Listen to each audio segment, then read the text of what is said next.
La lettre Kaf. C'est la 11e lettre de l'Aleph Bet et sa valeur numérique c'est 20. 20. À partir de Yod, on compte par dizaines. On entre dans une autre dimension. Kaf, c'est une lettre double. On l'appelle Kaf ou Raf, parce qu'elle peut se prononcer K ou R. Tu te souviens quelle autre lettre on a déjà vue qui se prononce de deux manières différentes? Bête. Ouais. Et on la prononce soit bête, soit... Bête. Oui, c'est ça. Selon qu'elle a un point au milieu ou pas. Et comment on retient quelle est la bonne prononciation? S'il y a un point dedans, la prononciation est plus douce, dure. Ah. En général, on aura la prononciation dure au début d'un mot et la prononciation douce à la fin du mot. Ça nous enseigne que si tu acceptes ce qui est dur en premier, tu auras ce qui est doux à la fin. Yeshua a accepté la couronne d'épines et il a reçu ensuite la couronne de gloire. Alors, Kaf, c'est la première lettre de l'Aleph Bet qui change de forme quand on l'écrit à la fin d'un mot. C'est ce qu'on appelle le Raf Sophite ou le Raf final.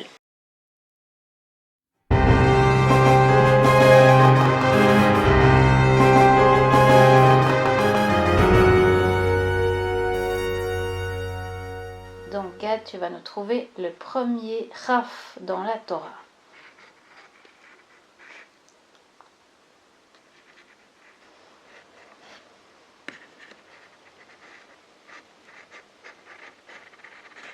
Il est là. Ouais, C'est un Kaf. c'est un Kaf. Et le mot, c'est quoi?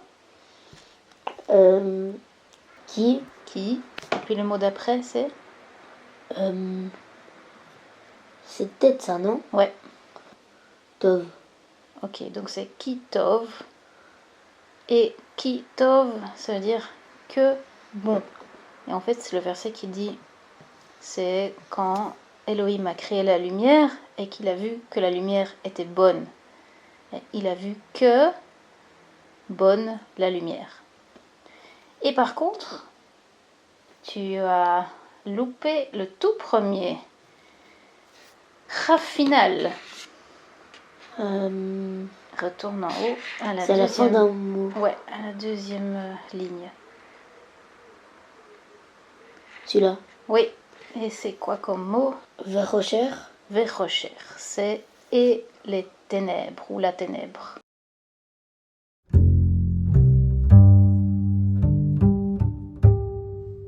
À quoi ressemble le Kaf? La lettre Kaf est courbée et ressemble à la paume d'une main. D'ailleurs, Kaf veut dire paume. Tiens, la lettre Yod c'est une main et la lettre suivante c'est une paume. Une paume tournée comme ça, c'est une main qui reçoit.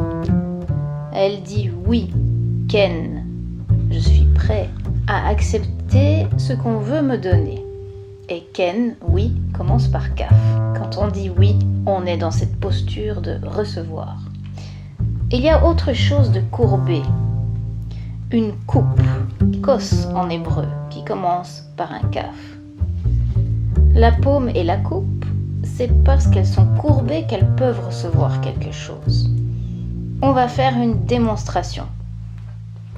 Ouvre ta main bien droite et je vais y verser des graines.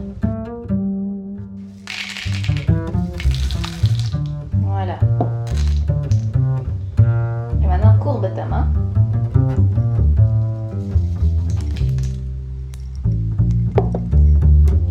On peut comprendre quelque chose d'important avec la paume. Si on fait le fier comme la main tendue, on ne peut pas recevoir grand-chose. Mais si on s'humilie, si on se courbe, alors là, on peut recevoir ce qu'Elohim veut nous donner. Alors j'ai une question pour toi. Qui est le plus fort? Celui qui est fier ou celui qui est humble? Celui qui est humble. C'est quoi être humble? C'est pas être orgueilleux. Oui.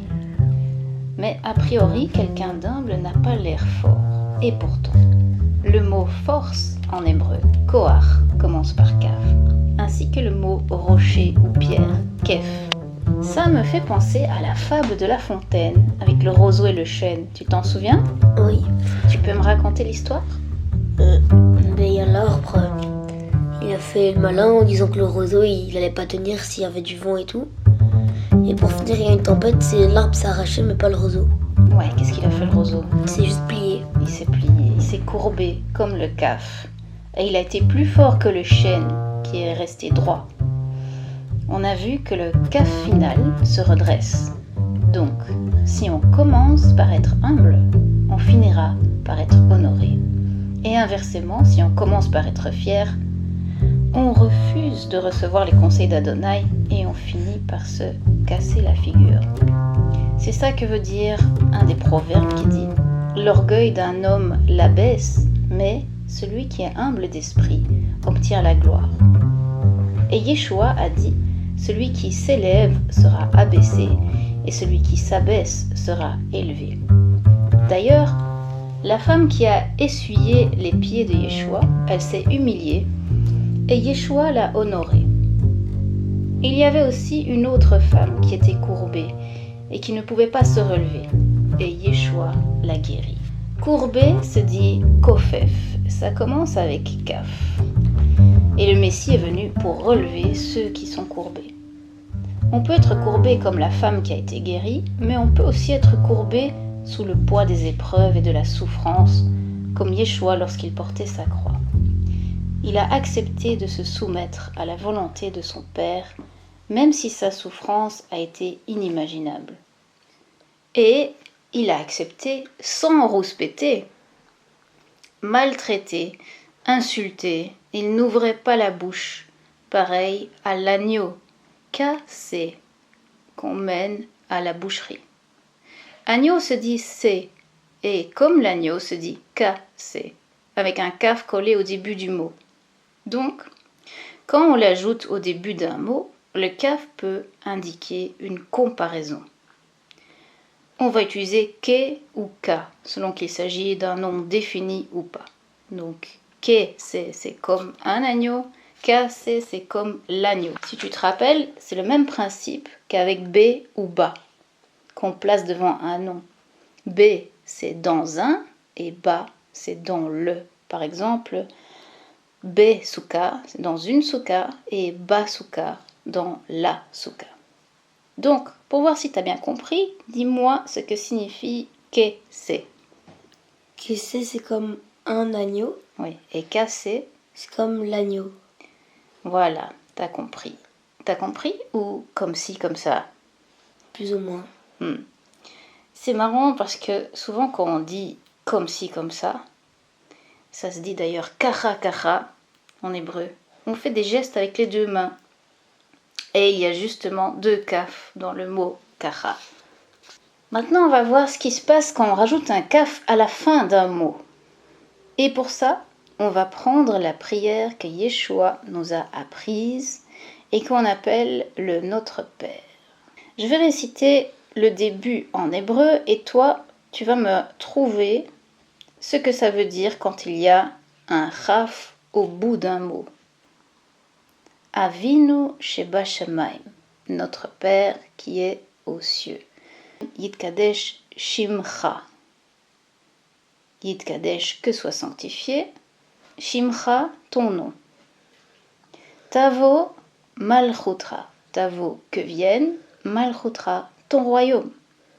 Yaseh retzoncha. Yaseh, que soit faite.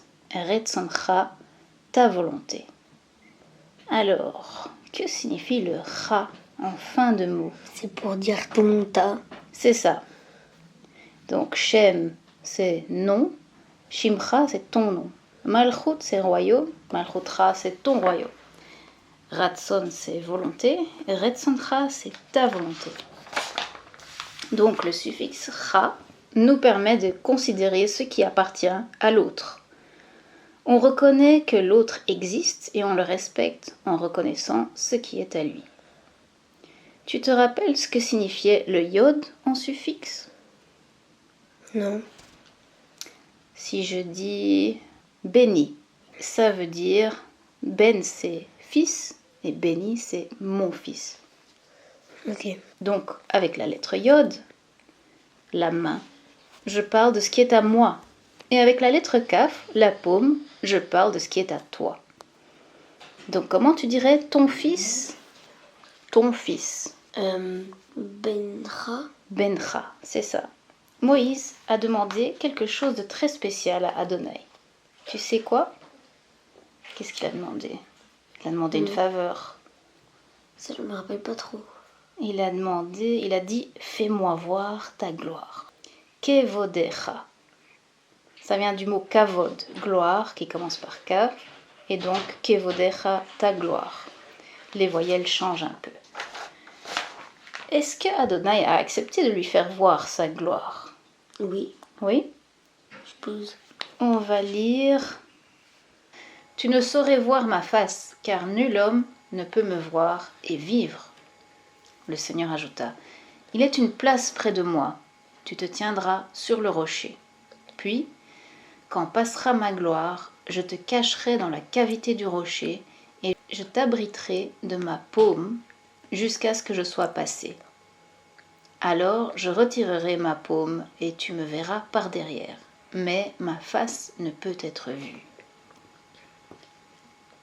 Alors, pourquoi est-ce que tu penses qu'Adonai a couvert Moïse de sa paume? Il a couvert Moïse de sa peau.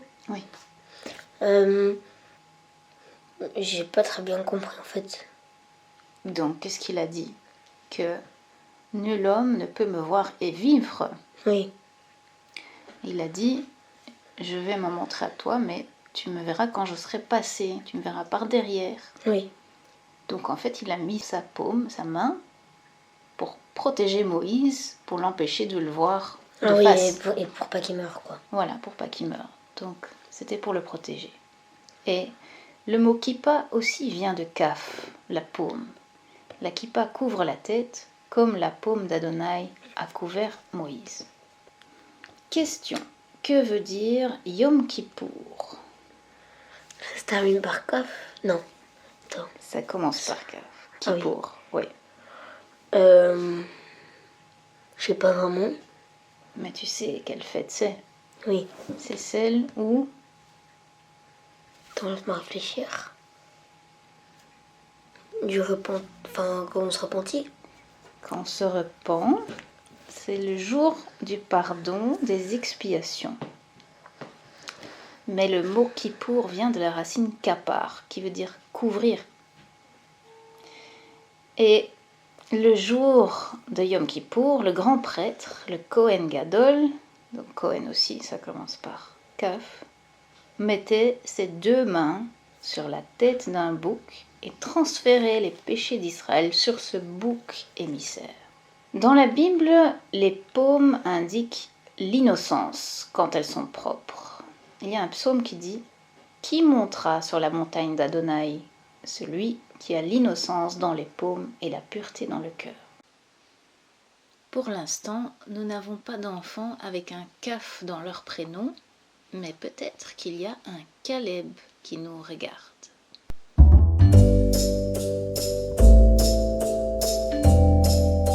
Alors Gad, la dernière lettre qu'on a écrite, c'était Le Yod. le Yod, qui veut dire la main.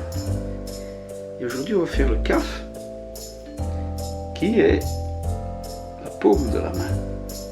C'est la seule fois qu'il y a deux lettres qui parlent de la même chose, c'est-à-dire ici, en l'occurrence, de la main. Tu vois? Alors tu vas voir que c'est une lettre qu'il faut faire rouler le porte-plume, comme ça. Elle tourne tout le temps cette lettre. Alors tu fais, comme d'habitude, la petite série là.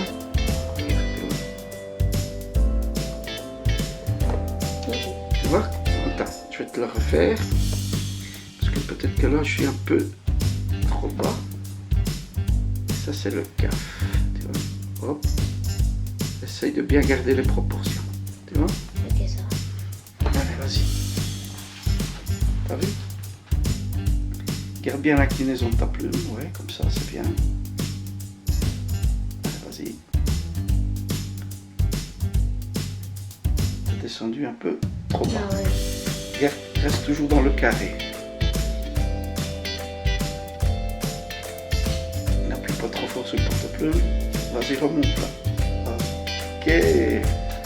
Très bien.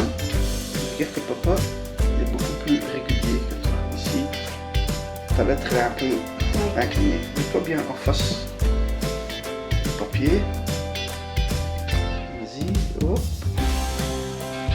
Ça c'est magnifique ça. Ça c'est parfait. Elle a vraiment une bonne proportion.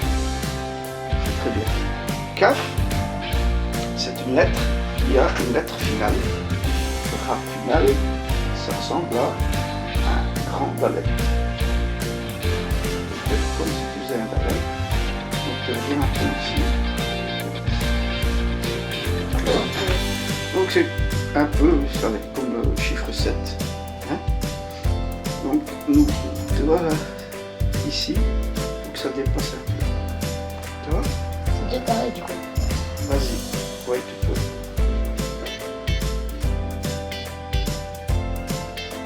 Tu reviens un peu. C'est bien. C'est bien, mais on ne voit pas assez la barre supérieure qui dépasse la barre inférieure. Vas-y.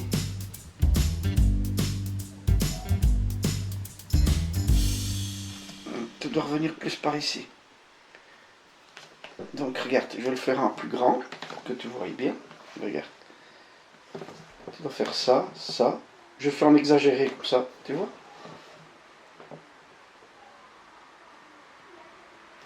Tu vois?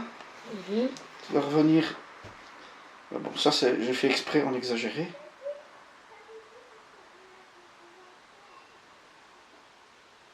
Voilà, ça c'est beaucoup mieux. Ouais, très bien, ça c'est très bien.